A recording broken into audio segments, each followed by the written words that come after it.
নতুন করে ফাস্ট্যাগ বানানো বা তৈরি করার জন্য বা আপনি নতুন ফাস্ট্যাগ আপনি পরিবর্তন করতে চাইছেন, আমি এখানটাতে এসবিআইয়ের ফাস্ট্যাগটা অর্ডার করেছিলাম, আজকে চলে এসেছে। পুরো প্রসেসটা আমি স্টেপ বাই স্টেপ দেখাবো। তো বন্ধুরা, আজকে শিখবো আমরা ফাস্ট্যাগ নতুনভাবে কি করে অনলাইনে অ্যাপ্লাই করা যায়, সেই ফাস্ট্যাগ রেজিস্ট্রেশন প্রসেসটা। তো এখানটাতে আমাকে প্রথমে গুগল খুলে ফাস্ট্যাগটা আমার লিখে নিতে হবে। ফাস্ট্যাগে প্রথমে ক্লিক করলে আমাদের ওয়েবসাইটটা উঠে আসবে এইভাবে করে, এবং ওয়েবসাইটে আপনি দেখতে পাচ্ছেন যে ফাস্ট্যাগ মানে দেখতে পাচ্ছেন যে ন্যাশনাল অথরিটি, হাইওয়ে অথরিটি যেটা আছে তাদের কিছু দেওয়া আছে, এনসিটি এবং বিভিন্ন কোম্পানির এখানটাতে ফাস্ট্যাগের যে ওয়েবসাইটগুলো উঠে আসছে। সাধারণত ব্যাংকের সঙ্গে লিঙ্ক করাই থাকে ফাস্ট্যাগ। একটা জিনিস মনে রাখবেন যে আপনার যেই ব্যাংকে অ্যাকাউন্ট আছে সেই ব্যাংকেরই আপনাকে ফাস্ট্যাগ করতে হবে, সেরকম কোনো বাধ্যবাধকতা নেই। আপনি চাইলে SBI, ICICI, HDFC, Airtel, IDFC সমস্ত ব্যাংকেরই আপনি ফাস্ট্যাগ করতে পারেন আপনার ইচ্ছা অনুযায়ী। এখানটাতে আমি ফাস্ট্যাগ লিখলে আপনি দেখুন, প্রথমটা এসবিআই আছে, এইচডিএফসি আছে, আইসিআইসি আছে, অ্যাক্সিস আছে, আইডিবিআই আছে। তো এইরকম আমরা ফাস্ট্যাগের কিন্তু বিভিন্ন ব্যাংকের সঙ্গে লিঙ্ক আপ আছে এবং ফাস্ট্যাগ এভাবে তৈরি করা যায়। আমি আজকে যেটা দেখবো সেটা হচ্ছে আমি এসবিআইয়ের ফাস্ট্যাগ আমি তৈরি করব।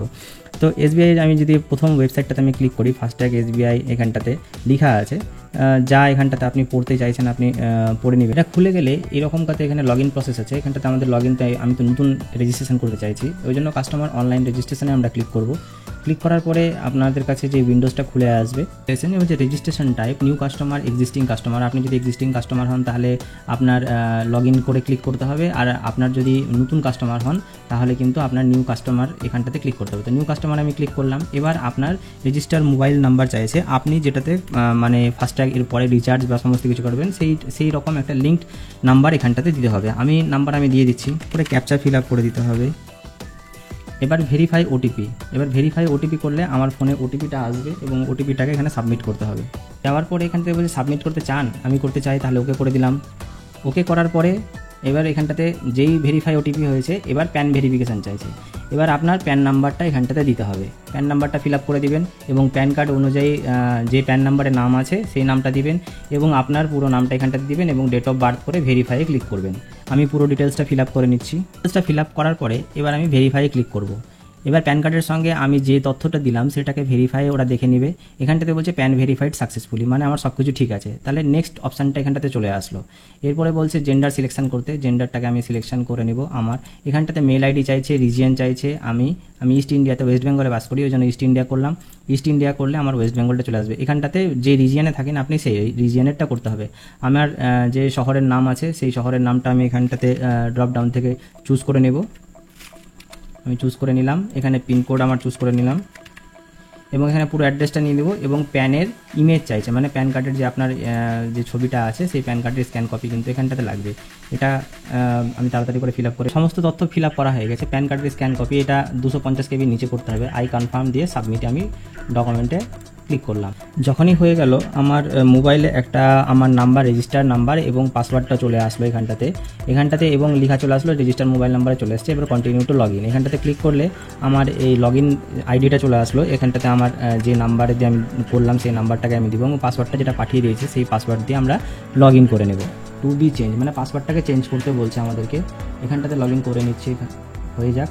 এবার বলছে যে ওল্ড পিন, মানে প্রথমে একদম পাসওয়ার্ডটাকে চেঞ্জ করতে হবে, যেটা আপনার ফোনের মধ্যে যে ওটিপিটা এসছে সেই ওটিপিটা এখানটাতে দিয়ে দিলাম, যে পাসওয়ার্ডটা এসছে।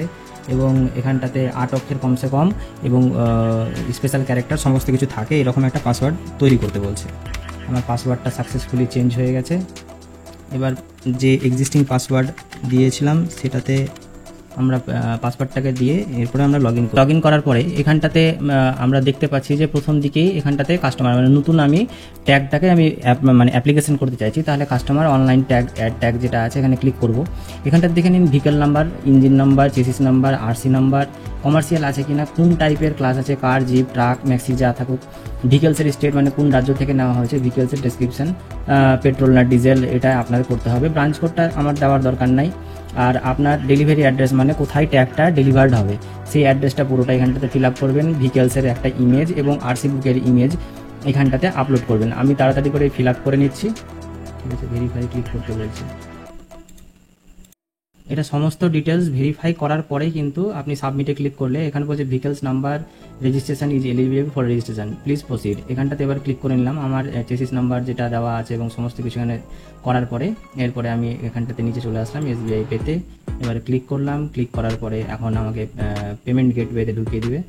এখানটাতে যেটা আছে আপনার নাম এবং পুরো অ্যাড্রেস, যেখানটাতে আপনার ফাস্ট্যাগটা ডেলিভার হবে সেই অ্যাড্রেসটাতে, ডেলিভারি অ্যাড্রেসটা দিতে দিয়ে এখানে একটা আপনার কারের ছবি এবং এখানটাতে আপনার আরসি বুকের ছবিটা এখানটাতে আপলোড করে দেওয়ার পরে এরপরে যে কোনো একটা থেকে পেমেন্টটা করে দিতে হবে। কিউআর স্ক্যান দিয়ে আমি পেমেন্টটা করে দিচ্ছি।